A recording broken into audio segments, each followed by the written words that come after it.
American election के हवाले से जो ना कुछ बच्चों ने अपने अपने मेन कैरेक्टरों को बनाया, जैसे कि Kamala Harris, Donald Trump, Hillary Clinton और जो बाइडन वगैरह, इस तरह के आर्ट बनाए।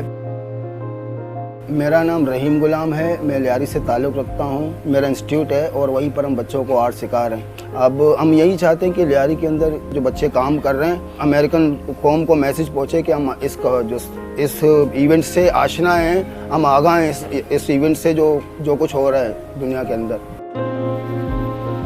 आर्ट के थ्रू हमने ये मैसेज दिया है कि हम जो है ना एक हैं और हम दुनिया को देख रहे हैं और दुनिया में ये पैगाम देना चाहते हैं कि हमारे जो लियारी के बच्चे किसी से कम नहीं, वो अपने आर्टिस्टों को, अपने फनकारों को, अपने एथलीट के लोगों को पहचानते हैं और इनको अपने अंदाज से जो है ना ट्रिब्यूट भी पेश करते हैं। हमने बॉक्सिंग के हवाले से और फुटबॉल के हवाले से भी फीफा वर्ल्ड कप होने वाला था, इसमें तकरीबन हमने 10 से 20 कैरेक्टर बनाए थे। क्रिस्टियानो रोनाल्डो, लियोनेल मेसी और भी मशहूर प्लेयर जो ना हमारे बच्चों ने स्केच किए थे और काफ़ी पजीराई हमें मिली। इंटरनेशनल मीडिया वाले आए, उन लोगों ने दिखाया भी बच्चों के काम को।